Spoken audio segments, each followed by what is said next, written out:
You asked one of my go-to things. One of my favorite is referring to EFT, emotional freedom technique. Such Yep. a powerful technique that really can help people with relief right away, especially when it comes to anxiety. Yeah. We actually looked across, just a little aside, all of our data. If you look at Fountain Life and we look at the number one thing that people wanted help with, no matter age, gender, was anxiety. The anxiety is at the top one, huh? It's such an epidemic in Yeah. our society right now. And so I think people need some relief from that too. And I Wow. find EFT can be quite helpful with that. Can you describe EFT for those who don't know what it is briefly? Yeah, it's called the emotional freedom technique. It's Yeah. a method of tapping at certain kind of neuromuscular points on the body.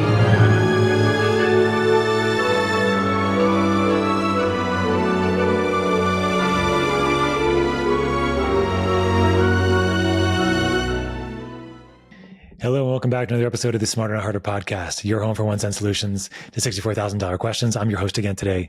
My name is Dr. Scott Sherr, and it's a pleasure to be back with all of you. So I had so much fun recording the podcast today with Dr. Helen Messier. Helen's been a friend for several years. We've had, various interactions through her clinical realm, through her advisory realms, and everything else that she does. And we had a great conversation today, and I hope you stick around for it. So here's a quick bio on Helen, just to give you some background on her.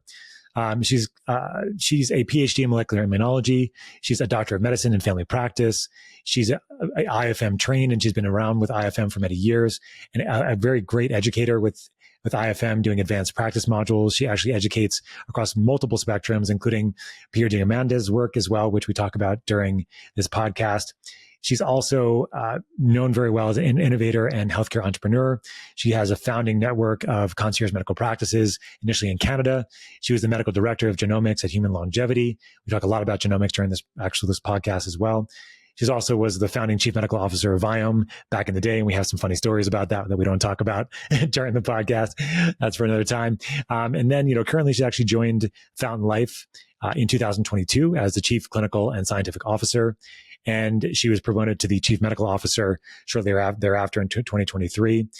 She leads the medical, clinical, and scientific teams at Fountain Life, and she also trains practitioners as well. She oversees insights and publications derived from Fountain Life's expansive health data, and she actually remains their medical director at one of their newest centers in Lake Nona, Orlando. And I really just wanted to have her on the podcast because she's just got a great breadth of knowledge in so many different things: longevity focus, health, patient care, and so much. And so in this podcast, we dug into a lot of great things. We spoke initially about her fundamentals of longevity and how she gives a talk every year at Peter Diamandis' 360 talk, where the longevity people, sort of a group of people, come together to talk about longevity topics. She gives a foundational framework, and we kind of go through some of that. We talk about the evolution of aging and why aging occurs, and so the evolutionary basis of disease, which I think is really, really important. We talked about hallmarks of aging, at least sort of an overarching understanding of them.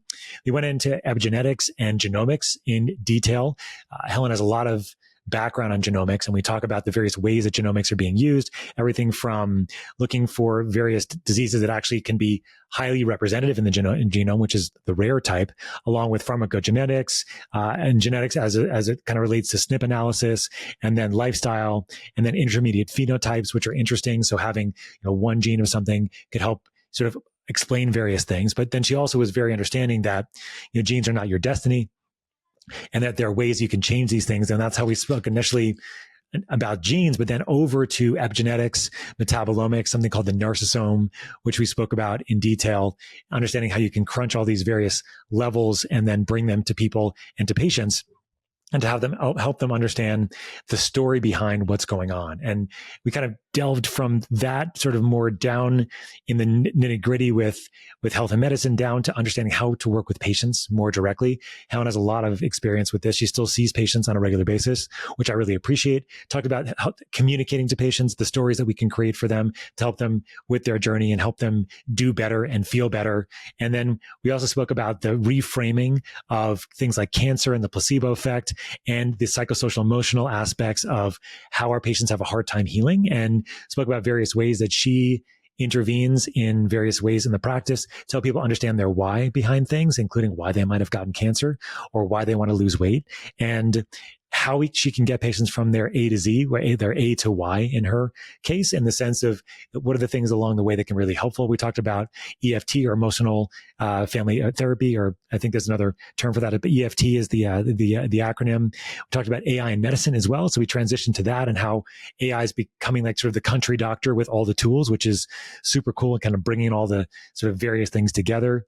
And then at the end, we of course spoke about the 3 ways that we all can live smarter, not harder, as we all do, as we always do at the end of these podcasts, and being like Elsa and letting it go. So this is a great, fantastic podcast. One of my favorites to record in a long time. I enjoy all of our guests, but Helen has just got a great mindset, a great clinical framework to convey to all of you, to help us as clinicians, to help us understand what's happening in medicine, where things are going. So I highly recommend you listen to this one.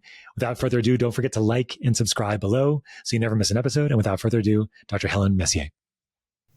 All right, Helen, it's good to see you. Nice to be here, Scott.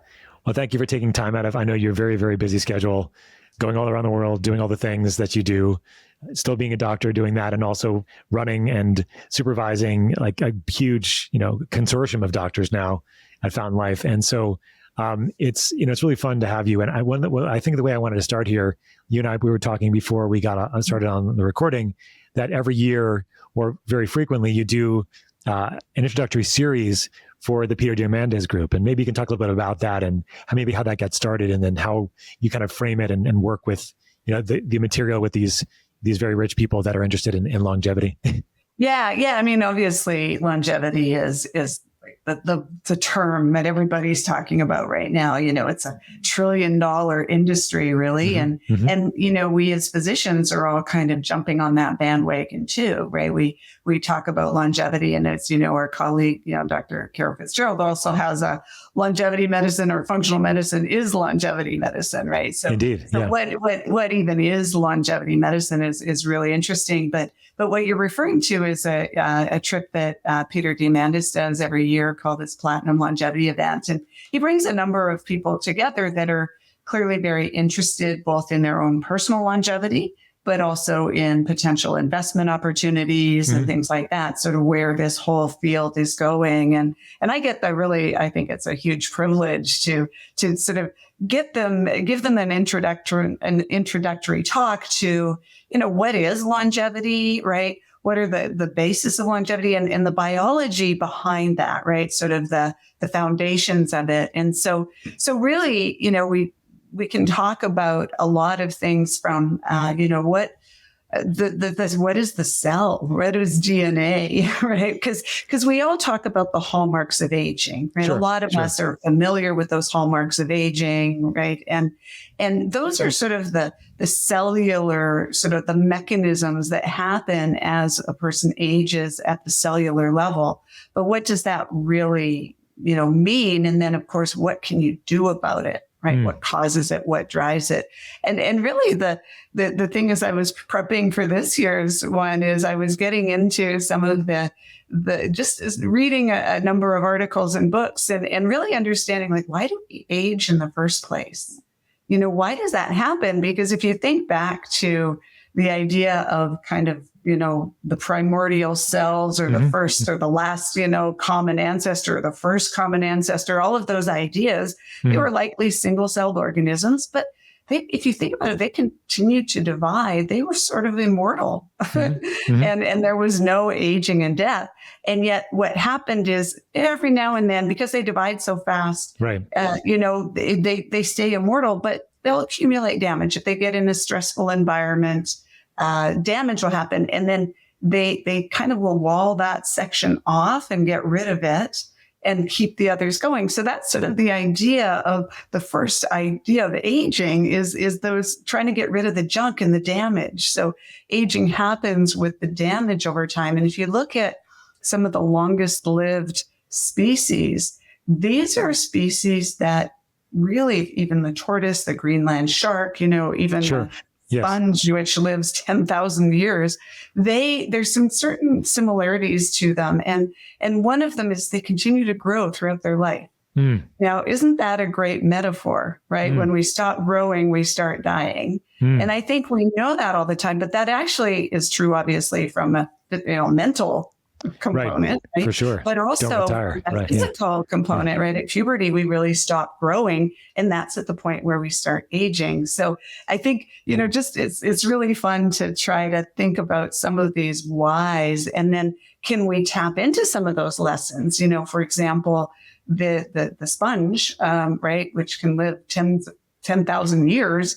One of the fundamental things that it has a huge symbiosis with microorganisms. So it's a multicellular organism, but the microorganisms, the unicellular microorganisms, are a fundamental part of everything about it. So this concept of the symbiosis with the eukaryotic and prokaryotic world. Yeah. I mean, we know we have our microbiomes, right? And those are a fundamental part of our overall health. So just trying to look at the context of sort of the evolution, the development of aging in the first place, and the idea of what do the longest lived species, what are the traits around them, and how can we then use that to optimize our longevity and aging and health span. Another thing about these long-lived species is they all live in like cold water environments, most of them. Sure. And quite hypoxic conditions. And so oxygen tends to drive aging. So these are really interesting things. And, sometimes we start to hack those, right, with cold plunges and low oxygen environment, all of those things, right? I think that's where some of these things come from. So that's really fun to just kind of mentally dive into some of these ideas. Then I talk a lot about, of course, the hallmarks and what they are and what you can do. And then, a lot of the really, if you think about the cutting edge potential interventions that will drive so-called longevity, we look at epigenetic reprogramming, right? That is a very promising field that I think really can, is one of the epigenetics, of course, is one of the main drivers of aging. We use epigenetics to measure your biological age, right? So we know that there's a consistent pattern of epigenetic changes as you age. And so can we harness that? We also know that when you reset that epigenetics, like when you form a gamete in an embryo, your whole epigenetics is reset to ground zero again. So we know it's possible, same machinery, resetting the program. And we also know we can do that with induced pluripotent stem cells, right? We can reset the whole machinery back to day one again. And so we know it's possible, but can we do that at a bigger level in the whole organism is always the question, right? And that's always not just the question, but the challenge. And then the second part of that, and I mentioned already, stem cells, I think, are also a very, very interesting sort of field right now. You're probably familiar with the new Florida law, which is where I am now, right? The new Florida, you can all the clinics are opening. Yep. Everybody's jumping on that bandwagon with that. But I think there's now an opportunity to finally start to study this, right? Finally start to understand what's the best way of doing this. Do they work? Nothing is a magic bullet, right? You have to still build the foundation and then add in, these are extra things on top of the foundation. So this whole idea of cellular medicine, I think, is hugely promising because we're resetting the whole system, right? Instead of using small molecule drugs where you're targeting, one very specific target and you're binding that really strongly, the idea of cellular medicine is really systems medicine. How can we affect the whole system at the same time? And harnessing what I call the wisdom of the cell is a really amazing way to do that. So it's just some amazing. It's such a fun time right now, Scott, to be in this field and the technology is moving so fast. The ideas are so fast. So I just feel very privileged to be able to be part of this. Yeah. I love how you frame the story there, which is the sort of the evolutionary basis of aging. And I think, when I think about aging, and I think about almost anything these days, I was also taught my colleague and mentor, Dr. Ted, who I think you've met over the years, Dr. Ted Atracosta, who started our nonprofit. He always likes to remind people what he calls first principles. Part of the interruption. This episode is brought to you by Health Optimization Medicine and Practice Association, a nonprofit organization training practitioners how to optimize health rather than treat disease. For this episode, check out our metabolomics module. Metabolomics is real-time, actionable data that you can do something with right now. In this podcast, we talked about epigenetics, talked about genomics, proteomics, transcriptomics. All these sciences are important, but metabolomics is where you can find real-time data to help your patients right now. If you're not using this, you should. It's a transformative way to optimize the health of your patients and clients. Check it out at homehope.org and save 10% on this module or any module at the certification by using code podcast10 at checkout. Now back to the show. And first principles really oftentimes are based on this sort of evolutionary basis of why these things are happening. And if you kind of stay there as your starting point, it becomes much easier to kind of understand why the system does what it does. Exactly. Yes. And so what I was interested first when you were, and there's so many things you said there that really wanted me like throw on all these different angles, but the one that I thought that might be kind of an interesting one for us to kind of maybe hone in on first would be what you described as epigenetic reprogramming and also epigenetic aging, because there is some controversy here, right? In the sense of there's all these newer epigenetic clocks that have come out over the last several years. There's people that have been prominently talking about them in various ways. And we have interest in understanding, what the chronologic age is of a human versus their biologic age. Right. And I know that you've had a lot of interest in genetics over the years as well, and the world of genomics and how this has sort of shifted over the years. So maybe kind of weaving these in together would be interesting. Like, where, the field of genetics has gone, where it has come, where does it now, and how does it take a role in all of this? And how do we think about, epigenetic reprogramming and epigenetics in sort of that ecosystem? And there's lots to unpack here, but maybe we can start there and kind of see where we go. Yeah, that's a great question. And I love this because, genetics, obviously, I did my PhD back in molecular biology. And so genetics has always been a real love of mine. And I actually chose to do genetics in the first place as my specialty when I, was undergrad, choosing my grad school, was really because to me, it was the central control center of the cell, right? That's kind of where everything happens. So this idea of root cause was still something that I was really driving at then. Yeah. And it felt like the root cause of sort of everything was really controlled by that DNA and that control center. So being able to go in and use that from a clinical perspective, I think has been hugely, hugely valuable. And at the same time, I think there's still a lot of misconceptions about what it can do and what it can't do. Right. So I think there's, I remember back when I first, the whole idea of being able to sequence your human genome was amazing. Right. So back in my day, I'll give my age away now, but when I was in the lab, we were sequencing by hand and, you could do 300 base pairs at a time. And now we can do a whole genome, 3 billion base pairs in a day. So it's really phenomenal. And so when I first had this idea or sort of discovered that I could sequence my genome, I jumped in, I did it right away, paid $10,000 for it at the time. Wow. Wow. And now we can do it for, $200, $300, right? Yeah. It's really crazy. It took you probably 6 months to get it back after. Exactly. Yeah. That was Illumina. Yeah. And so we've really, one thing that we all know about genetics is this whole, and when we first started using it, because we can sequence everything. The challenge is, what do those sequences mean? Sure. And that's really, and we still don't know, right, even a teeny drop of what this all means.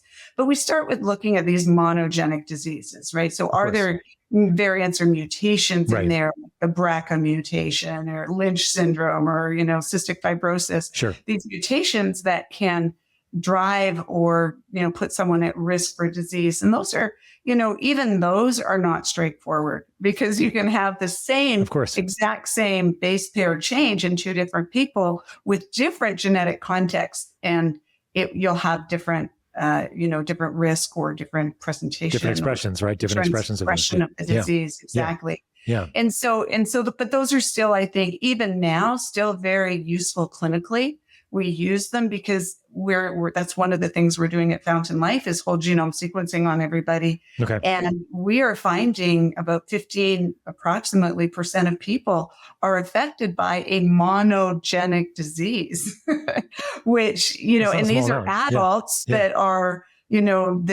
think they're healthy. And these are diseases, yes, cancer potential risk, like the Lynch syndrome or BRCA, but also a lot of cardiac, cardiomyopathies, long QT syndrome. Those are things that are so valuable clinically when you find them because they're very actionable. You can prevent people from dropping dead.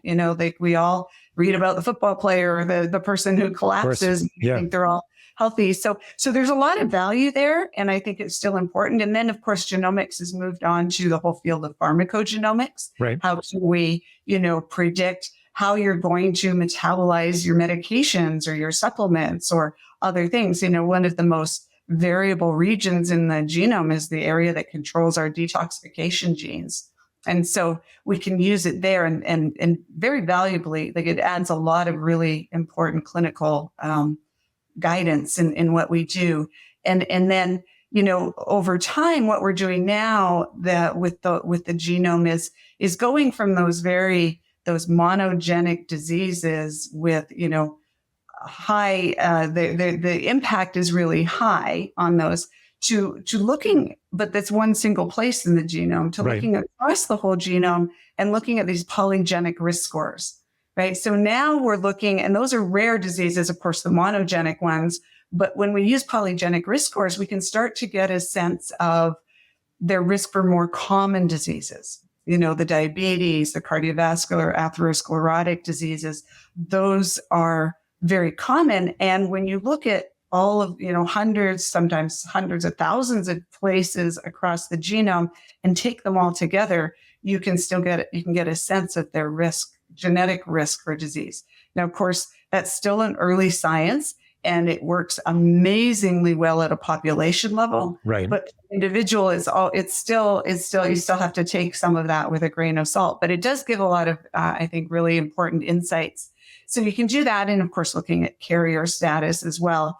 And then you get into the whole world of, the SNP-based analysis, right? So these are the single nucleotide polymorphisms, and these are common variants in the genome. Right, like MTHFR is like 80% of the population. MTHFR is a perfect example of that. Yes. What percentage of the population has that one? I think it's like 80% people have some sort of genetic. A lot of people, right? So now, if that was a serious disease-causing mutation, we would not have survived as a species. Totally. Yes. Right? So I think we have to take those and that's exactly what I mean. Take those with a grain of salt.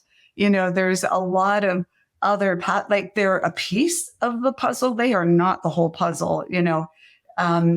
There's a lot of people that go, I have the MTHFR mutation, I'm going to die. And, it does not work that way. I got a lot of that for a couple of years. I still get occasional ones like that, but yeah. Yes, exactly. Because there's a lot of people out there talking about that. Right. And then this whole idea of, can you use genetics to say, this is the perfect diet for you, or this is the perfect way to work out, or this is the, this whole idea of lifestyle genomics. And that's still, I think that's where it starts to get a little overhyped. Yeah. Right? I was going to ask you what you thought about that. So, okay. Yeah. I think we don't have enough evidence there to really say all of that. I think we can look at it and it can help guide us, I think. But I think I've looked at, and I gave a prepresentation, it was 8 years or more ago, for IFM on the promise and pitfalls of genetic testing. And I showed an example because I, of course, send mine out to every test company out there of the same two different companies measuring the same individual, me. One company says you have to do way more omega-3s. The other company says you have to decrease your omega-3s. So I go a little deeper and I look and it's the exact same variant that they're both commenting on. And then they give publications and references and you look at, and they're actually quoting the same reference, but interpreting it differently. And so it gets a little bit confusing and so context is everything. And then another thing I wanted to talk about the monogenic, just real quick. One thing we are seeing, which I think is also very interesting, is these intermediate phenotypes. So, for example, you might have a single copy of like the variant that causes phenylketonuria, for example, right? High phenylalanine. We know, we learn about that in medicine. And we know that that's a recessive trait. So you need 2 copies to get phenylketonuria. But we're finding that you have 1 copy, you actually have an intermediate. Yeah, your phenylalanine tends to be quite high, but not so high that we can make a diagnosis of phenylketonuria. So we're like, there's such like being able to pull together, metabolomics and the other sort of technologies to give you insight into these is really another exciting field. And then, to tie in the epigenetics back to your initial question, exactly. Yeah. Epigenetics controls how these genes are expressed, right? So epigenetics, yes, we're all familiar with methylation. Methylation is adding methyl groups to the DNA, and that tends to be when certain genes are methylated, they're turned off, right? So they're not expressed, meaning they're not made into RNA and then the RNA into protein. Right. But epigenetics is also histones, right? Because the DNA is wrapped around these balls, like balls of wool, and histones, and how these histones are tagged as well as acetylation, right? We all talk about histone acetylation, deacetylation. Yep. So there's a lot of components to epigenetics. Even RNA itself controls how it's transcribed. So there's a lot to it. And environment, of course, has a huge impact on the epigenetics. And of course, we all know the saying that genetics loads the gun, but environment pulls the trigger, right? So genetics, like looking at the sequence is important, but you have to take that into context. And so context comes from looking at family history. If you have someone with a BRCA gene or BRCA mutation, a mutation in the BRCA gene, have to be careful how we say that, right? Everybody has a BRCA gene. Right. It's a mutation in the gene. Mutation in that gene. That the exact same mutation in 2 different people, if one person has a very strong family history of breast cancer, I would get quite concerned about that specific mutation versus another person with, 0 family history of breast cancer. You might, you'd look at it differently. And so I think context is everything. And that's something that I think all data, we have to look at context. Data is useless without context, and genomics specifically. I love how you explained all that so beautifully and detailed, because there's so many different ways of thinking about genomics now and how much the field has evolved over the years. But in the end, it's a percentage score, right?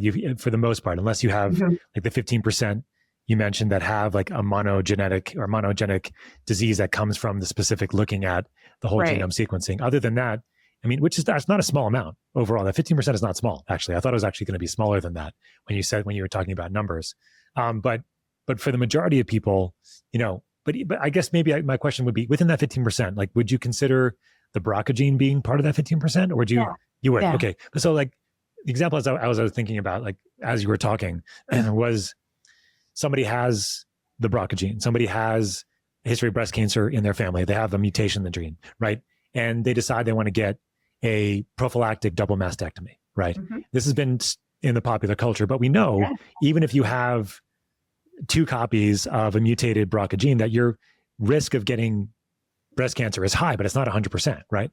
Correct. 100%. That's exactly. I shouldn't say 100%. You're right. No, it's not. 100%. No, exactly. I know what you meant. Well, you, and that's the thing is you can have that mutation that we know is associated with breast cancer. Right. But no, there's so many other components to it. You're not 100% guaranteed to get it. That's absolutely true. Your risk is much higher. Definitely. So I think that the challenge is when we like to oversimplify. Yes. Right? Yeah. And in medicine, we like definite answers, right? Tell me yes or no, right? Tell me, is this person going to get breast cancer or aren't they? Well, the answer is I really don't know. It depends, right? It's a risk. That's the other thing they're going to write on my gravestone, probably. It depends, right? Whenever there's a question, that's always her answer is. And so that's what I mean by context. Exactly. And that's hard for people, right? Because everybody wants a a black and white. You need to do this Yeah. XYZ. You need to do these 5 different things, and you're going to stop cancer. You're going to sleep perfectly, but everybody is so different. And this is really, I guess, my sort of next question for you. So within this is that you kind of briefly mentioned metabolomics. We talked about epigenetics a little bit. Talked about, a little bit of proteomics, like talked about proteins a little bit. Like, how do you sort of envision this all coming together? There was a paper that was written, I think it was in like 2012 or 2013. And I think it was a Stanford paper, and talked about being able to measure all of these levels, measure your genome, your proteome, your transcriptome, your metabolome, your epigenome, and then being able to kind of crunch it all together into like this beautiful thing that they called the narcissome, which I thought was a great. I love that. I mean, you're kind of in like the forefront of a lot of this, Helen. Like, where do you think we are in that, and being able to take a lot of that data? Because I personally look at metabolomic data all the time, and I think it's great. And I think that's where I find like a lot of great sort of real-time measurements for people. And maybe you can touch on any interest you have in speaking about that. But within all these sort of levels of omics data, like where do you think where we think we are now? Where are we going? Like, how do you kind of think about this and envision it? Yeah, that's such a great question. And, exactly. I've always felt, and the reason I even got into this in the first place is because they give us a bigger toolkit, right? They give us, because we've all had those people that have come into our office and, they slap down their book from Mayo or whatever. They have all of these symptoms, and yet you do all the standard testing and it always comes back normal, right? And so, but there's something wrong with them. I mean, this like the tight chronic fatigues of the world, right? They're not getting out of bed, so they're not making that up. We're just something's wrong, right? Yeah, something is wrong. Yeah. So we're just not looking deep enough, and so that's really what got me started in the whole kind of omics world in the first place. And so you're right, but we're still at the point, just like I was describing with genetics, is that it's really data rich, but our interpretation of it, I would say data rich, interpretation poor, right? Sure. Still trying to understand it. And if we think about how even we define this, proteomics is really like the proteome is all of the proteins, right? Metabolomics, or the metabolome, is all of the small molecules or metabolites. And so when we say we do proteomics or metabolomics, most of us don't measure the entire thing, right? No. We're measuring certain defined subsets. And most of those subsets are things we already know how to interpret for the most part. But when you start to look at that, what it gives us, even looking at certain defined sets is really valuable, is it gives us patterns. Right. So we start to look for patterns in that data. Like, are we seeing, evidence of, whatever, insulin resistance or B12 deficiency or but we start to see that across the data set. And when we can combine those data sets, so we can look at, oh, wow, their metabolomics shows that, they're whatever. Let's use a simple example. They have high methylmalonic acid. Everyone knows that, right? You need B12 in order to metabolize that. Great. Okay. So now we start looking at, you can look at B12 levels. You can look at their genetics. Like, are they able to absorb it very, well? Like, so you can start to put it together. And the more pieces of that puzzle, if you think of it like you're looking through a keyhole, and you're sort of seeing a little piece of something, and the more of those pieces, the bigger the hole you can make to look, the better view you have of what's really going on in that person's body. And so, of course, the genomics is sort of that predisposition, your metabolome or your protein, of course, genes code for proteins, right? So your proteins is really the workhorses of the body, right? They're a lot of the inflammatory molecules, immune activation. We can start to see sort of that real-time physiology in the proteins. And then the metabolome, the metabolites are really what's happening right now, right? What's this? The smoke of the proteins, the car, and the metabolomes, the smoke in a way, right? Sure. And think of the genetics as the plant that puts the car together. So putting that together really gives you a much better picture. So I always like the bigger, the more clear you can make the picture, the more confident you are in what you're seeing and treating, and the easier it gets to figure these complex things out, like the ones that everything else is normal in. So again, I think the power is in putting it all together. Yeah. So the clinical value just becomes in the power of the multi-omics perspective. And I think I'm just interested in your perspective and how patients relate to the data, because it becomes a very different kind of experience when you're talking to a patient across multiple spectrums of data, genomics, metabolomics, at least. I mean, the proteomic, the transcriptomics, those really aren't clinically relevant for most of us yet in practice. But maybe some, I don't know if you guys are doing any of that right now. Yeah. But I think it's still relatively early there. But again, from the clinical relevance perspective, you can look at all these different levels and then give people a bigger picture of what's going on and why things might be happening. How do you think, from the other side of the table or the telemedicine screen, like how do you think our patients and clients are kind of feeling about this so far? Like, because you have like this in real time as you're working with people, like, does this help them feel better that they not really understand things more? Or is it like they just get so overloaded that they don't know what to do because you just gave them so much data to play with and like, I don't know what to do. So what is your sense of how people sort of are engaging with the information? Yeah. Such a great question. So, I think a lot now, I'm going to speak for the majority of people. Yes, there's always the people that just tell me what to do and don't want to know anything else, right? You're the doctor, you tell me what to do. There's always going to be those. But the vast majority of people, and I've been doing this for a long time, they love like this insight into what's going on in their body, right?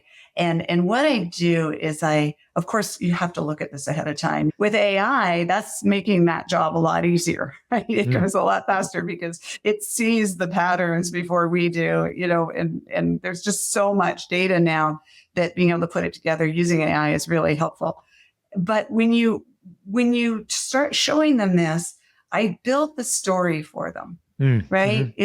Is I'm like, see, this, leads to this, which is kind of a sign of, glycine deficiency. And by the way, we also see this here, that you're, we can say I just used this example recently, so it's fresh in my mind, right? You have high benzoic acid and low hippuric acid. You need glycine in order to convert that. So there's an indication that you might not have enough glycine.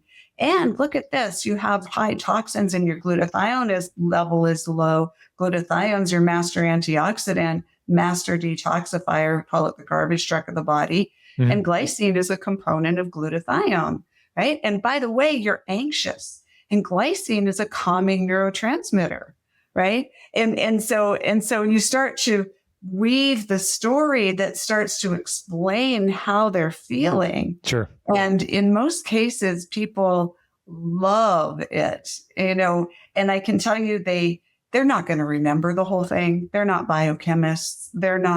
But they know that, wow, that made sense. And wow, my doctor took time to actually figure that out for me. And wow, now that I saw that it made sense, I'm going to do the recommendations, right? I'm going to take the glycine because I understand totally why I need to take it now. And so you get a lot better, adherence and kind of buy-in to what the plan, because they now feel part of it. It's right. They've been seen essentially. Yeah, I love that. I mean, I think I've had a very similar experience over the years where if you can weave that story and sort of start integrating their data in a way that makes them believe that, again, they're seen, but also that they're not crazy for feeling the way they feel, right? Yes. And I think that that's really challenging, whereas a lot of our patients, a lot of people out there have, multiple issues that they go to the regular doctor, like you said, do the standard blood work and nothing comes back or abnormal.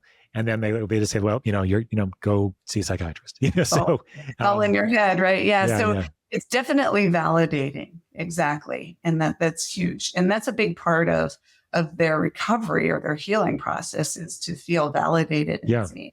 Yeah. Yeah. I mean, maybe we can touch on that a little bit, because before we get started recording, we were also talking about what you were describing as sort of like the mind-body connection and some of the challenges that you've seen over the years with healing. And I resonated very much with this, but maybe describe a little bit about what you were talking about before we got started and kind of how that's sort of integrated with this, because like we can look at data till the cows come home, right? And we can try to help people, but there are some roadblocks that could be very significant if we don't address.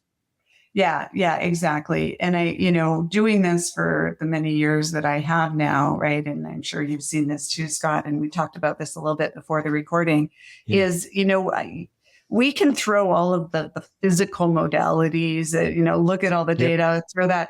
But if we don't start to understand and address kind of why from an emotional, you can call it spiritual mind connection, because the body and mind are absolutely connected, right? We know that, right? We know that if you feel stressed, your mouth gets dry, you're like that kind of connection we know very well.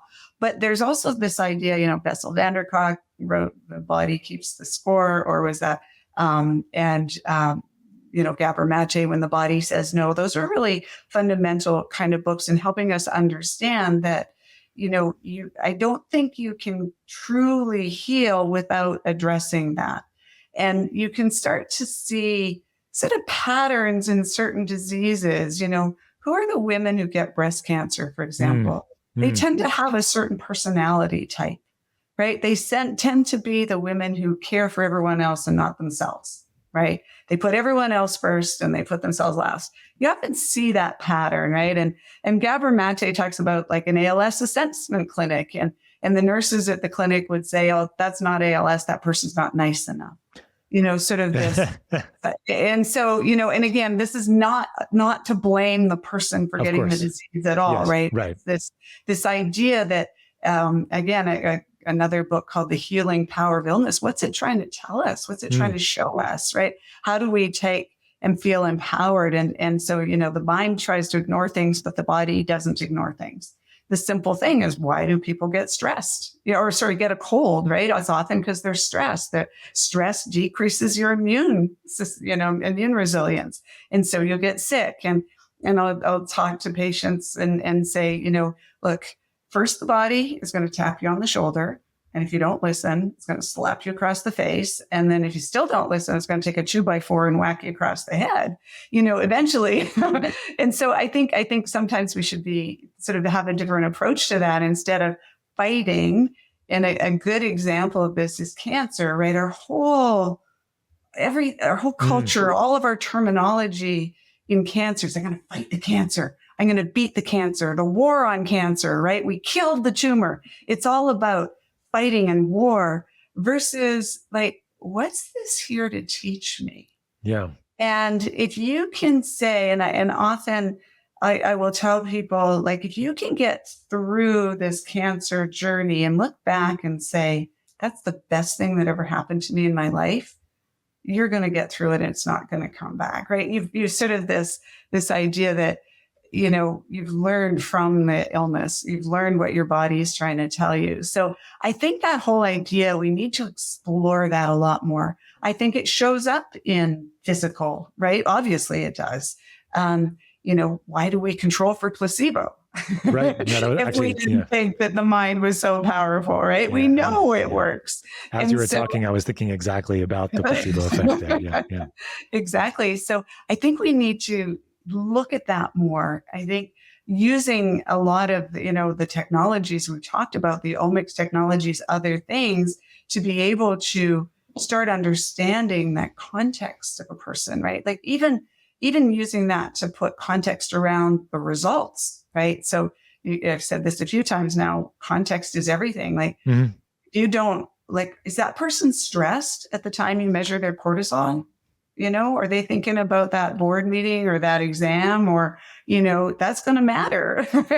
And so if you measure an estrogen level in a cycling female, if you don't know where they are in the cycle, it's a useless number, right? And so we have to understand the context of the person, even when we collect those tests and those biomarkers. So I think that's an unexplored, well, a lot of people are exploring it and we're talking about it a lot more now, but I think from our, we need to look at that more and really recognize it, because my experience is that you can hijack physiology for a while with medications and supplements and all of the wonderful technology that we have. If you don't address that underlying cause, it's going to come back, right? We see that a lot. So, yeah. Oh, I love that. I mean, I think that your expression of how shifting the perspective for people as to the why this has happened is so big, right? And I think that the whole attitude that we've had since really Western medicine has been around, right? And since the 1950s and 60s is like, we need to kill everything. We need to shove everything out of the way. And then that's going to be the way we do it, right? But then there's been this movement, right? And you're really talking about this movement, which is like, no, the body is showing us something, right? We're getting shown signals that all our body's trying to do, all our brain is trying to do is compensate for things, right? Is compensate and try to find some sort of homeostatic balance. And when that happens, and then sometimes you can go for a long time, and usually when you're younger, you can do it for a longer period of time. And then somehow, someday, when you turn 40 or whatever it is, like you wake up and the next day it's like, holy crap, what just happened? The wheels fell off. But it wasn't just like things just fell off the cliff like all in one day. This had all been accumulating over a period of time, right? Exactly right. Exactly right. Like people will come and they'll say, they get a diagnosis of diabetes. I just caught diabetes. Right. We know that takes 20 years or, to cancer, develop. The same thing, right? Same thing with cancer, and we do know like there's been enough studies to show that, people that have sort of strong social connections, strong, that support network, they have lower inflammation, right? They have better biological age. Their immune system works better. They have better outcomes in things like cancer. So we're starting to accumulate some of that evidence and show that that's how important that is. And so this idea of having a purpose, right? Having a sense of meaning or something that's bigger than yourself, right? And I think it's Ed Sullivan that says that, longevity is having a future that's larger than your past, right? Having meaning, like why, what's the point of living longer if there's no reason to do it, right? This is I think that's what helps create longevity as well. Yeah. It's Dan Sullivan, not Ed. Sorry. I was like, Ed Sullivan was the guy on TV, right? But that's cool. Dan is the coach. Yeah. There's lots of Sullivans out there. It's okay. Yeah. I mean, what you kind of just described, I think is so important. And one of the things that I think about a lot in this context is the word longevity. Okay. And Dr. Ted, who I mentioned earlier, he always likes to remind people of, I think it's a Greek parable. I can't remember which one it is. It's some parable from a long time ago that says, if a genie is going to grant you 3 wishes, and you ask one to be eternal life, you better hope and you better remember to make sure the second one is to also ask for eternal youth, right? Because you don't want to just live a long period of time, decrepit and old. And actually I think that's the parable where the person asked for eternal life and was able to get that, but they lived in like a crunkled old ball of skeleton kind of thing because their whole system was broken down. So this is a conversation I know that longevity has been the buzzword, right? But how do you kind of integrate that with the conversation about health span and how do you sort of talk about those? And I think that where I'd like you to go with this eventually with your answer is I know that you specifically work with, a high-end clientele and you've been doing this for a long time with Fountain before this. And they have different sort of drives and needs and things like that. They all want to live a long time. They all say, I've made all my money. Now I want to make you got to keep me alive for as long as possible. Right. So maybe within that context, maybe think about how you would frame an answer. But my real question to you is kind of like longevity versus health span, wealth. How does it all play into to how you think about things? Yeah. Wow. That's a big question. I go big. You're the person I can go big with. Go home, right? Yeah. Well, with you, Helen, I know anything's possible. So, That's awesome. So I think, obviously we know what longevity we talk about is the number of years lived. Of course, health span, so lifespan is the number of years lived. Health span is how many of those are in good health, right? So the eternal youth or where you're not dying, not decrepit and have all these chronic diseases that prevent you from doing what you want to do. So I think when asked, most of us would want health span, because if you go and you actually survey the general population and ask them if they want to live longer, surprisingly, most people don't, because they equate living longer with exactly what you were saying, that kind of morbidity where you decline and so people don't want that, right? They want, if you're going to be around longer, you want to actually still enjoy life and be productive and contribute to society and have that purpose again that we were talking about. Yeah. So I think that's a really important part of that. And a big part of that is resiliency, right? So are you resilient to what the world throws at you? The world is going to throw everything at you.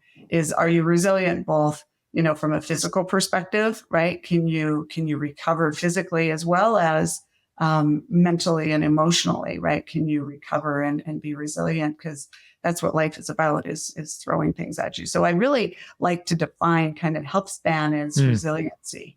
Okay. And so, because that's when you enjoy it. And it's the ability of a kind of no limitations, right? That you can do what you want to do. You want to climb the mountain, you want to have a clear head to read the book or for a board meeting, that you have that. So I think that when we sort of transfer that into, sort of people with money that have the ability to delve into this. Yes, a lot of them are interested in longevity. I like to say that a lot, they spend their health creating wealth, and then they want to now spend their wealth getting their health back. Yeah, right? It's kind of an interesting. It's sort of that. Yeah. Yeah, I think that often you will see that, but here's the thing: people are people. I don't care how much money they have. Yeah. It doesn't matter. Yes, some people have more resources. Some people have more access to some of these sophisticated tools that we've been talking about. At Fountain Life, for example, we'll do the multi-omics and the full body MRI and all of these advanced therapies. I'm actually very grateful for those people, because their ability to pay for some of these technologies is going to make that more accessible for people, everybody down the road. Right. That's already happening. Same idea as cell phones, right? Remember the big cell phones that cost an arm and a leg, and and now we all have them, and it's democratized. So that, like, that first adopter group, things are expensive right now, but that's where we learn and that's where we develop. And so, the point is that no matter how much money you have, you're still human. Yep. And the fundamentals still apply, right? They sleep, exercise, movement, nutrition, purpose. It doesn't matter, right? Like this idea that money doesn't bypass biology, right? And so you just treat people who they are. And they're just as vulnerable. They're just as scared. They're just as worried about things as everybody else is. And so I really, and at the same time, they have resources. And so we can dive deeper sometimes with them. And that's taught me a lot, the ability to do that. Do you think that it's harder on some level? Because in my experience, I was a big fan of the Dave Matthews Band when I was a kid. And Dave Matthews always used to say something, the same thing on the stage. He's like, I don't care who you are. You got to take a shit just like I do every single day. Right. So we all do the same things. We have the same basic things. But on one level, in my experience, and not as much as yours, is that the more money you have, the more you feel like you are privileged enough to sort of dictate more of your care, right? And have more quote unquote say in it and kind of direct the doctor, not always, but like sort of as a group. What is your sense of that, and how do you navigate it typically? Yeah, see, that's a good question. And I think just like everybody, they look at the internet, they, watch Google and now Dr. Google and now Dr. Chat GPT and everybody is doing that. And everybody, they also talk to their friends. So I would say a lot, I don't think, doesn't matter how much money you have, you come in with certain expectations or questions, right? And my job as their physician is to listen to them, to understand why that is important to them. Okay, you want this particular treatment. Why? Right? What's the underlying kind of driver motivation that you really need that, and explore that with them, and then offer them the sort of the evidence. And so I'll do this with, it doesn't matter who they are. Like, here's what we know, right? Let's look at the risk versus benefit. Okay, what we know is there was a animal study or a study done in mice, and we had this result. Not great evidence. Here's the potential risk of that, and here's the potential benefit of that. And together we can decide if that risk outweighs the benefit. And it's that one's up to them because everybody has a different level of risk tolerance, right? Some people want to be astronauts and others like, no way, that's way too. So you have to respect that with people as well. And so, yes, I will work with them on that. And as long as they're fully informed and understand things, it's not like, hey, get me that, I want to do that. It's a conversation. Right. They're coming to you because they value your expertise. Right. I think a part of this, and I think it's important, that last piece you said there, is that not every patient is the correct patient for you. And I think that's a big deal, right? Because you have a certain patient population that you're going to work well with, probably as a clinician, and other patients that might do much better with another type of provider. And so, I mean, I think it's important as clinicians, and I know there are many that listen to this, is that you don't always have to engage if you don't feel like it's a relationship that can be therapeutic on both sides. And I think that's important for patients to be empowered there too, of course, and then having doctors have to be empowered as well. And I think the positions that you're in, that I'm in, and others, that we have the capacity to do that. I know that's not always easy, especially if you're trying to make ends meet as a clinician and see everybody and, pay for everybody's college or high school or dance recital or whatever. And so what's your sense of that? That's kind of like a, what's that called? That's a philosophical question on some level, but do you feel like it's okay to fire patients, or if it's okay for patients to fire you? I didn't know I was going to ask you this question, absolutely. Because I think the point you were saying is the doctor-patient relationship is therapeutic, right? It's a therapeutic relationship. Yeah. And so, and it's a two-way relationship, right? I have learned probably far more from my patients than my patients have learned from me, right? 100%. Yeah. I am so grateful for that, every single person. And I have this sort of sense that, we get our teachers that we're ready for. Yeah. And so if I look back through my career, you get those challenging people and you're like, wow, I'm going to figure this out. And they're willing to work with you. And they're willing to put up with some of these crazy tests that you order, or some of these other things you're doing. Sure. And they appreciate it. And, I can look back, I think of a number of these patients that I've worked with over the years and go, wow, they ever teach me a lot. And wow, am I ever grateful that they had patience to let me help, figure that out with them. Sure. Yeah. And so I think, yes, to answer your question, it has to be the right relationship. You shouldn't be working with, as a patient, you shouldn't work with a physician you don't trust, that you don't have that you're not getting that therapeutic relationship from. And same thing as a physician, you shouldn't be, I think, working with someone who you don't think you can really help. But I will always challenge you as physicians to say, is there something they're trying to teach you here? Right? What are you seeing? Yeah. What are you not? Like, how can you grow as a practitioner by working with this person?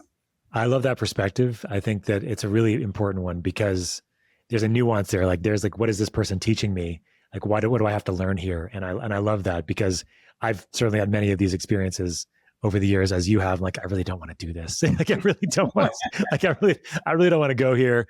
Like, but okay, you're here for a reason. Why are you here? What do I have to learn from this? And I think it's a great perspective shift. And I think one thing I was thinking also when you were talking about working with wealthy people, that also kind of, I think it transfers to almost anybody, is that there's still this sort of balancing act that we have to do as clinicians, helping them right now, while we know that it's going to take them longer to feel better, for example, right? Yes. Yes. What are some of I think this is sort of like a little bit of a different tack because, but like, what are some of the tools and tricks and things that you've found over the years to kind of get people through some of those like harder moments, harder times? Like, are there like go-to, like this is, go-to supplements, go-to technologies, like go-to therapists, like that they're starting at point, X or whatever, A, and you want to get them to Z, right? And like, but it's going to be like 6 months or a year until they get there. Like, what are some of the things that you've found to be really good at sort of getting them some of those roadblocks that might happen along the way? Yeah. And that's really interesting. And I want to reframe that a little bit. Please, just get them from here to Z. Where do they want to go is the first thing. Of course. Right? Yes. And so I know that, but you're right. So where do we both agree that they want to be, and then establish the why they want to be there in the first place? it's kind of like, I want to lose weight. Well, why do you want to lose weight? Because I want to fit into that dress. Well, why do you want to fit into that dress? Because Love it. I want to be good at my my high school reunion. Well, why? Because, well, I was looked down on when I was in high school and I wanted to show them off. And, it starts bringing a lot of things up, right? So, The why question can do that. identifying where you want to go, the why. And then, yeah, setting the expectations, I think, is really important. Yeah. Like, this is in my experience, it takes this long to achieve what we're wanting to. And so making sure you set those expectations up front. And I think people are usually really good when they know what to expect. I think that's really critical. And at the same time, I know from a functional medicine perspective, we're all about, okay, let's address the root cause. Let's make sure that we fix this. Now, that's absolutely good. And at the same time, as you do that, controlling symptoms so they feel better in the meantime is a good thing. Yeah. 100%. Yeah. So use if they're in pain, there's nothing wrong with using a painkiller while you address some of the reasons for the pain. And so I think that's also, I think we kind of sometimes forget that. Yeah. I think helping people feel better and sort of immediately, because that also helps you get some wins. It builds trust. They're willing to continue to work with you.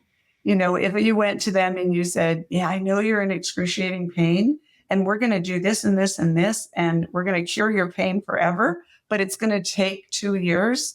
They're going to go, forget it, right? I'm in pain now. Right. And so I think you do need to address both of the acute component of it.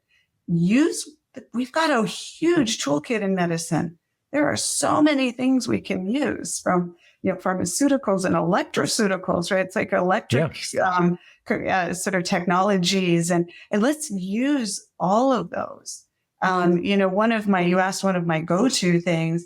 One of my favorite is referring to EFT, emotional freedom technique. Such a powerful technique that really can help people with relief right away, especially when it comes to anxiety. We actually looked across, just a little aside, all of our data. If you look at Fountain Life and we look at the number one thing that people wanted help with, no matter age, gender, was anxiety. So It's fascinating, right? That's fascinating. I was going to say energies, but anxiety is at the top one. It's such an epidemic in our society right now. And so I think, people need some relief from that too. And I find EFT can be quite helpful with that. Can you describe EFT for those who don't know what it is briefly? Yeah, it's called the emotional freedom technique. It's a method of tapping at certain kind of neuromuscular points on the body. And at the same time, you talk through certain kind of emotional things. Like, I know this is really bothering me. I'm really upset because, and I've taken the training, level 3 practitioner. But I tend to refer to my colleague who is just fantastic at it. And she does this all the time. Janine Crombie. She's wonderful. And I'll have to interview her. That's interesting. I'm interested. You should. Yeah. But I find it so powerful for definitely anything can be addressed with it.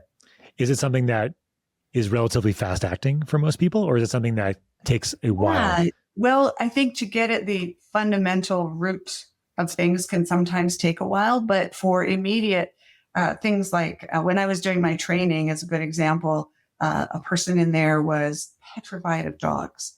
And it just so happened that a dog, was outside the window of this little area where we were doing the training. And you could see her just completely, frozen with fear. Sure. So we tapped, she ended up tapping through that with the instructor.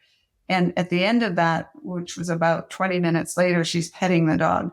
Wow. So it can be quite fast acting. Holy exposure therapy. In my office, I've been able to, take people out of panic attacks, quite quickly with that. So it can be very powerful.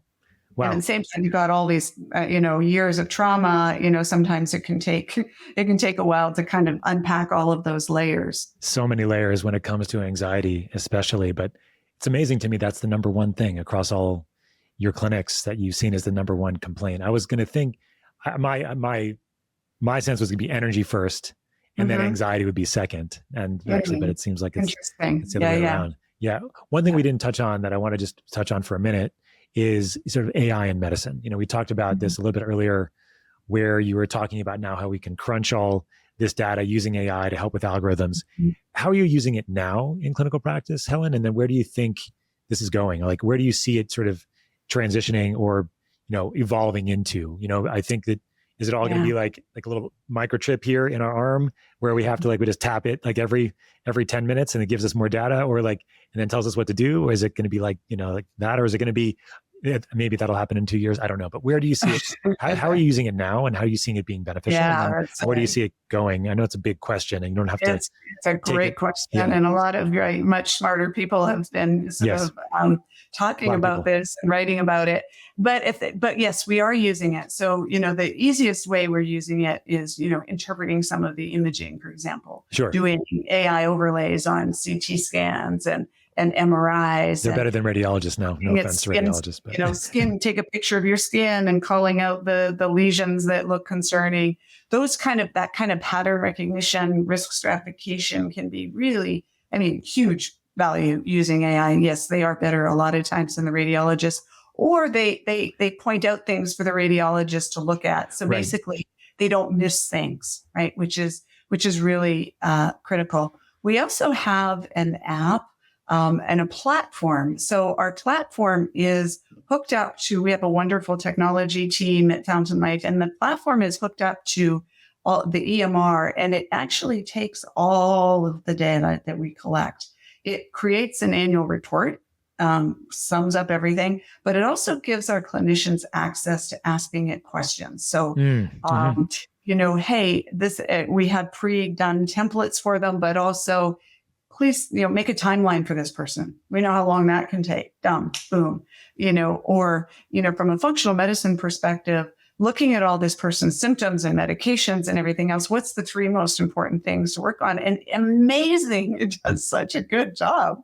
And so we have that kind of back end for our clinicians to use. And then we also have the same kind of AI on the front end for our members. And so they can use it in the app. All of their data is there, and they can start asking questions. Can I, based on what I'm supposed to be doing, and here's a picture of the menu, what's the best item I should eat? That kind of thing. Cool. So it can take so much data and synthesize it so well. I think it is amazing. Now, where's it going? Is it going to replace doctors? It probably is. Yeah. I think, where it's going is it's going to take over that. And my friend Punacha actually came up with this analogy, this idea. It's going to take over the beta waves, like the logical part of what our human brain does, right? The grunt work, all of that. And I think it's going to allow us to be more human, right? That sort of the theta waves, the other components of what it is like to be human. The emotional component, I think, immediately, we're going to get digital twins, right? We're going to say, here's all of your data.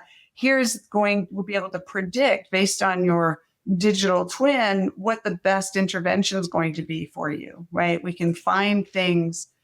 We look at patterns, right? Just even from wearable data, you can see patterns that, hey, this person's probably going to get a cold in the next few days, just from listening to voice, they're depressed, or all of those things already exist, but integrating COVID. Yeah. The key is to integrate them all into a platform that's accessible for the individual to help them make their daily decisions, right? To help guide them in their daily actions. And because it's so personalized, they know that this is going to be right for me.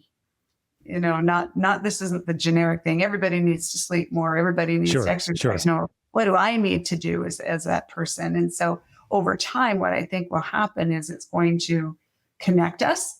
Way back, I guess maybe 5 years, I wrote an essay called The Future of Medicine. And I was envisioning this platform that could connect a person longitudinally over time and as a whole person, instead of, as we do in medicine, divide you up into different specialties, that the technology was going to actually allow us to do that. I did not think it would happen this fast. But I think we're at that point now where all of us can be seen, right? We don't have a medical record over there and one over there. And, so we can combine all of the medical with the wearable data with what we want, right? And feedback. So I think it's a really exciting time right now. Like we started out saying, such an exciting time to be alive and in this field. Yeah. And I think AI is even as part of that excitement. I hadn't thought about it in that particular way, which is like what medicine tends to do, just to kind of maybe relay back what you just said in different words, like medicine tends to do is section things out by organs, by physiology, or whatever it might be, by processes.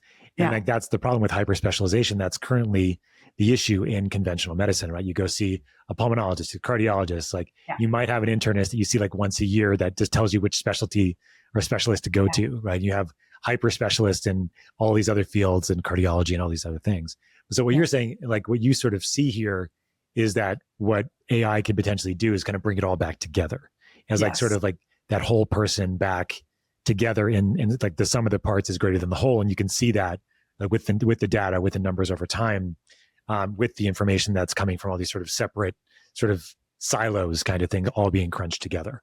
Yeah, exactly. Cool. Like if we think back to the time of the old family doctor, right? The small town family doctor, that family doctor, he saw, the grandparents, the parents, the kids, he delivered the babies, right? Yep.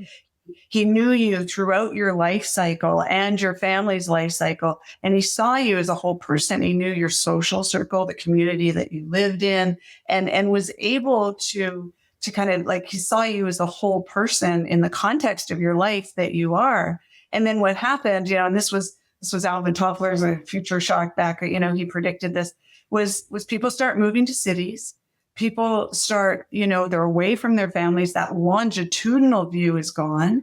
And then we start piecemealing the actual person up into the specialties, as you were just saying. Yeah. And so that we were completely fractured. And I think what the opportunity, whether we do this or not, the opportunity that AI offers us is to bring that all back together and see into the whole person that we are. So you're basically calling ChatGPT a country doc. Just kidding. I guess with a lot more tension of that analogy. Yeah, but I like it because I like it's like a country doc with sort of all the potential data at their fingertips, right? And I love the idea of that sort of rebuilding that country doc connection, right? Because that's what's been lost in medicine, right? And then you have all this data that's being played with on all these various levels, your narcissome, as we were talking about, right? That's all being in the background, and you're kind of like the country doc just looking at somebody, just talking to them. And like, I love that picture, like that image in my mind makes me a lot more optimistic than I was before this conversation, Helen. Yeah. Go ahead. Yeah. Yeah, no. And ultimately, just to finalize, it democratizes everything, right? It makes it accessible to everyone. And I think that's the promise and power of it. I love it. Do you have time for just a couple rapid fire questions before we finish up? Sure. Okay. I always, these are kind of fun at the end. You can just short answers if you want, or if you can go a little bit longer. Okay. I came across a couple of fun ones for you. I think the first one, pardon the interruption. This episode is brought to you by Transcriptions. Make us a precision dosed, physician formulated, and pharmaceutical grade formulas in the form of a buccal troche. For this episode, check out our TroCalm. It will calm down your nervous system fast, on demand, within 15 to 30 minutes, decreasing your anxiousness, your stress, your restlessness. And Dr. Messier in this podcast spoke about the number one complaint at Fountain Life of all their patients is anxiousness. This is a big deal. Help right now is available. TroCalm can help. And over the long term, doing the harder work of optimizing your health is obviously very important too. But getting there now, feeling what it feels like to downregulate your nervous system, TroCalm is there for you. So check it out at Transcriptions.com and save 10% on your order by using code POD10 at checkout. Now back to the show. If you could clone yourself, what project would clone Helen take on first? Oh, I love that. So like if you had Helen would start writing her book that she's always wanted to write that she never has. I understand. What would the book be on? Do you have a sense of that? It would be that combination of, I think sort of looking back at my journey as a scientist, as a physician, putting it all together, the combination of the power and the data and the spiritual sort of emotional side of things. That's beautiful. Okay. Next question. One test you would run on every human if cost and access weren't an issue. Oh, wow. I think that I would do probably look at whole genome and epigenome. I think still the center. Yeah. Yeah, makes sense. Yeah. But it's much cheaper than the $10,000 that you spent or however how much it cost, when you first got it done. You said cost wasn't an issue, but then we get into privacy and all of these other things. Oh, yeah, so many other things about it. Yeah, but I think there's a lot of value there. Yeah. Yeah. Okay. What is the hardest part of leading brilliant, high-performing teams? Because you do lead a very big team of very smart docs. It's something we didn't talk about a lot on the podcast, but you have to manage and supervise. So what do you think? What's your thought there? I'm going to say our doctors are wonderful humans. I think that's how we've chosen them. They're healers. Mm-hmm. But yeah, I think with high performance comes ego a lot of times. Yes. And being able to balance that and encourage that brilliance with humility, like just really supporting them to be the wonderful physicians I know they are, right? And helping them bring that out in a very busy like job, right? And really encourage them to continue with that. Look for the quick wins, but yeah, I think making the space for building a team.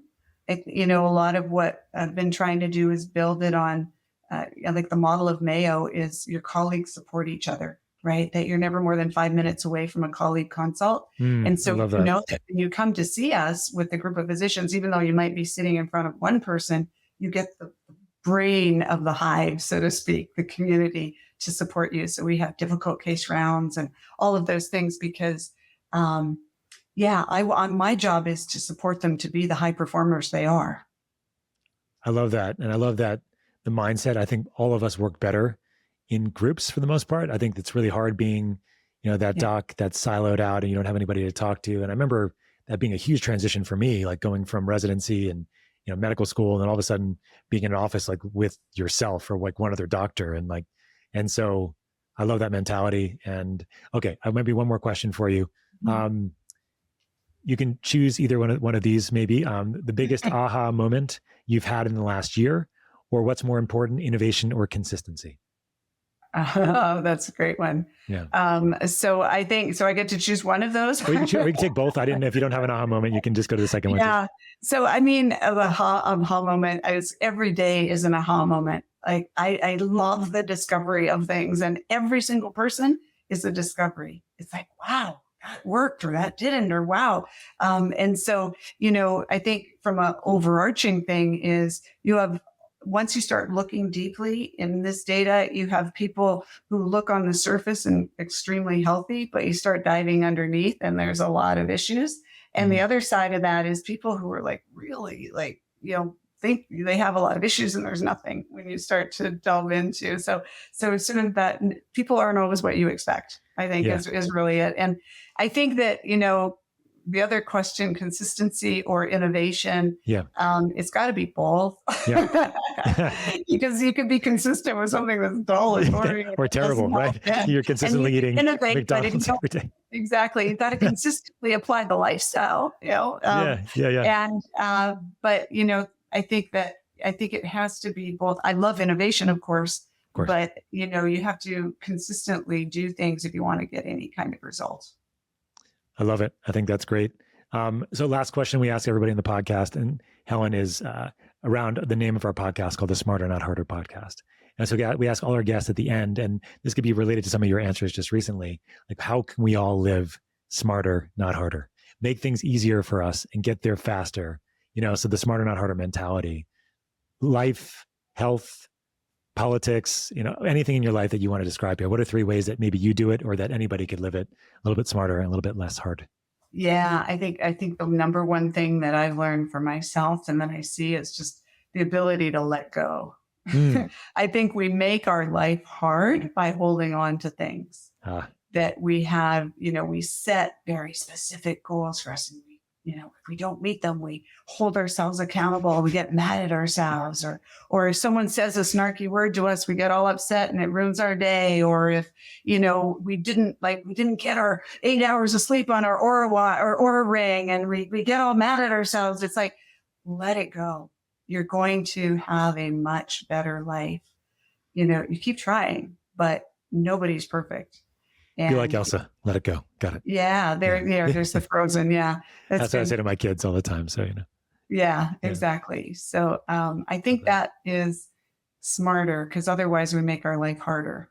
Yeah, well, I love that. I really do appreciate your time, Helen, today. This has been great. Where can people learn more about you and about Fountain Life? You can give them a little bit of a kind of overall place and time and location. Yeah, Fountain Life. So, definitely we have 4 centers right now. We're in Naples and Orlando and Florida, which is where I am. We have Dallas and New York. Come in, talk to us. We do a lot of deep dive testing, as we talked about. Mm-hmm. You have a wonderful care team of physicians made up of wonderful physicians that we also talked about. Yeah, and I've met several already. They're all, so many are great. Yeah, fountainlife.com, I think, and you'll find all about us. Well, again, thanks so much for being here, Helen. I really do appreciate your time and your expertise, and just your capacity to really just kind of distill things in really awesome ways. And I really hope everybody enjoyed this. So please go check out Fountain Life. Helen, I hope to see you sometime in person again soon. And until Absolutely. Then, thank you for being here. Thank you, Scott. So much fun. Thank you so much for listening to another episode of the Smarter Not Harder podcast, where we give you 1 cent solutions to $64,000 questions. This is such a great podcast to record with Dr. Helen Messier. I learned a ton. It was a fantastic perspective, frameworks with longevity, health, optimizing psychology, the issues with anxiety that so many of our patients face, what is happening with AI in medicine, and so much more. If you like this podcast, don't forget to like and subscribe below so you never miss an episode. We'll see you next time on the Smarter Not Harder podcast.